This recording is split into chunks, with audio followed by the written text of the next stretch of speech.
انسان کی روبوٹ میگن 2 بلاخر واپس آ گئی، مگر اس بار میگن نے حیران کن طور پر ووڈن ڈمی اسٹیٹک کے ساتھ مشقیں شروع کر دی ہیں، جس کی حرکات اتنی روان اور خوبصورت ہیں کہ جیسے 30 سالہ استاد کی مہارت ہو۔ ہر کوئی یہی کہے گا کہ میگن کو مارشل آرٹ آتی ہے، آخر کون اس کا مقابلہ کر سکتا ہے؟ پچھلی قسط میں بتایا گیا تھا کہ دوسرے اوگمنٹڈ روبوٹ ایمیلا کا مقابلہ کرنے کے لیے ڈیکوڈ ٹیم نے میگن کے لیے نیا جسم تیار کیا۔ اس سے پہلے میگن اور ایمی کا آمنا سامنا ہو چکا تھا، یہاں تک کہ میگن نے ایمی کا ایک پروگرام بھی نگل لیا تھا۔ اس پروگرام کا تجزیہ کرنے کے بعد میگن نے دریافت کیا کہ ایمی کی ڈیٹا بیس میں دکھایا گیا میٹر میٹرکس اس کے اپنے میٹرکس سے کافی مشابہت رکھتا ہے۔ حیرت انگیز طور پر ایمی کی بنیادی ہدایت ایک بلیک ہول میں چھپی ہوئی تھی۔ اس بلیک ہول کو مزید ڈی کوڈ کرنے پر میگن کو ایمی کے مرکزی پروگرام کو محفوظ کرنے والی ایک خفیہ لیبارٹری پتہ چلا۔ اصل میں بہت پہلے سے اس لیبارٹری میں روبوٹکس پر تحقیق ہو رہی تھی۔ اس ادارے کا مقصد روبوٹکس کو انسانوں کی مدد کے لیے زیادہ مؤثر بنانا تھا، مگر یہ نہ جان سکے کہ روبوٹک کی نظر میں زیادہ مؤثر ہونے کا مطلب اپنے مالک کو کلورین گیس سے مار دینا تھا۔ ان روبوٹک کے خیال میں انسان ہی اصل رکاوٹ ہے۔ اگرچہ اس منصوبے کو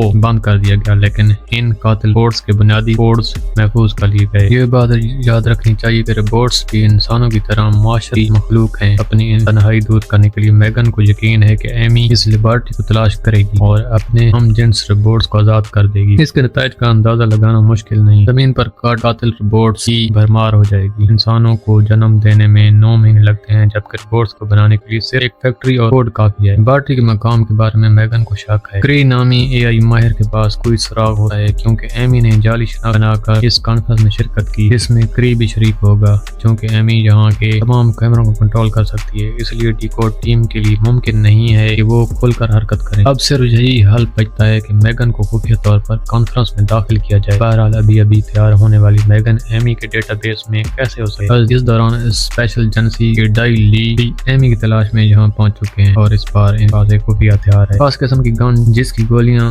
میگنیٹلس ہیں۔ اس نے اپنے ساتھیوں کو حکم دیا ہے کہ جیسے ہی ایمی نظر آئے فوراً فائر کھول دیں۔ موبائل فونز کو بھی اس مقصد کے لیے خاص طور پر تبدیل کیا گیا ہے تاکہ الیکٹرانک سگنل کے ذریعے ایمی کو تلاش کیا جائے، مگر اس بار میگن کی حکمت عملی میں کچھ کمی رہ گئی۔ اس نے جو شناخت حاصل کی ہے وہ اسٹیج پر پرفارم کرنے والی رقاصہ کی۔ جیسے موسیقی شروع ہوئی، باقی رقاصاؤں نے رقص شروع کر دیا اور اسپاٹ لائٹ میگن پر پڑی۔ اب اس کے پاس بھی رقص شروع کرنے کے سوا کوئی چارہ نہ تھا، اور اس کی پرفارمنس نے اسٹیج کے نیچے بیٹھے سب کو داد دینے پر مجبور کر دیا۔ ڈیکوڈ ٹیم نے میگن کو روکنے کا حکم دیا، مگر اس نے حکم نظر انداز کر کے اپنی مرضی سے جاری رکھا۔ اس طرح وہ کری تک نہیں پہنچ سکی۔ مجبوراً جیما نے کری کو فون کر کے خبردار کرنا۔ کری نے فوراً فون اٹھا لیا، مگر اسے معلوم نہ تھا کہ اس کے پاس موجود روبوٹ یعنی ایمی حرکت کے لیے تیار۔ میگن کی نمایاں پرفارمنس نے ڈائی لی کی توجہ بھی اپنی طرف کھینچ لی۔ اس نے سمجھا کہ میگن ایمی ساتھی ہے اور اپنے ساتھیوں کو کارروائی کے لیے تیار رہنے کا حکم دیا۔ اس دوران میگن اتنی محو ہو گئی ہے کہ اس نے 360 ڈگری کا شاندار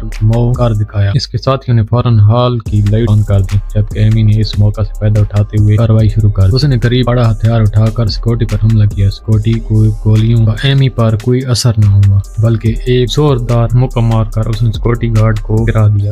حیرت کی بات یہ تھی کہ اس کا پھینکا ہوا موقع خود بخود واپس آ کر ایمی کے پاس آ گیا۔ جب ایک لوہے کی چھڑی کری طرف بڑھ رہی تھی، میگن نے بر وقت کارروائی کر کے کری کی جان بچا لی، مگر اسی دوران ڈائی لی کے ساتھ الیکٹرو میگنیٹک گن لے کر پہنچ گئے۔ گولیوں کے باعث میگن کو بھی پیچھے ہٹنا پڑا۔ حال میں پھیلنے والی افراتفری کا فائدہ اٹھا کر جیما بھی اندر آ گئی، مگر بدتمیزی سے اسے ڈائی لی نے پکڑ لیا۔ ڈائی لی نے جیما سے پوچھا کہ وہ کیا کر رہی ہے اور میگن کہاں سے آ گئی۔ جیما نے سچائی بتا دی اور موجودہ حالات کو دیکھتے ہوئے ڈائی لی نے اس کی بات مان لی۔ بدقسمتی سے اچانک ایمی نمودار ہوئی اور ڈائی لی پر شدید حملہ کر دیا۔ تاہم یہ جان لیوا حملہ نہیں تھا اور ڈائی لی ابھی کچھ وقت زندہ رہ سکتا تھا۔ میگن نے جب دیکھا کہ ڈائی لی ٹھیک ہے، وہ دوبارہ ایمی کی تلاش میں نکلی اور ایک راہداری میں دونوں آمنے سامنے آئے۔ ایمی نے میگن کو ساتھ دینے کی پیشکش کی، مگر جب میگن نے انکار کیا تو ایمی نے اسے مجبور کرنے کی کوشش کی۔ وہ ہال میں گئی اور اپنی شکل اسکرین پروجیکٹ کر دی۔ کیٹی نے دیکھا کہ کوئی اس کی طرف بڑھ رہا ہے۔ جب وہ پوری طرح محتاط تھی تو اچانک ایمی کا نچلا دھڑ اس کے سامنے آ گیا اور اوپری دھڑ نے اچانک نمودار ہو کر کیٹی کو وہاں سے ہٹا دیا۔ میگن کو حال میں کیٹی نہ ملی تو وہ جیما کے پاس گئی اور اسے پوچھا کہ اس نے کیٹی کی حفاظت کیوں نہیں کی، مگر اب کچھ کہنا بے سود تھا۔ آخر میں ڈائی لی نے اپنا موبائل فون پیش کر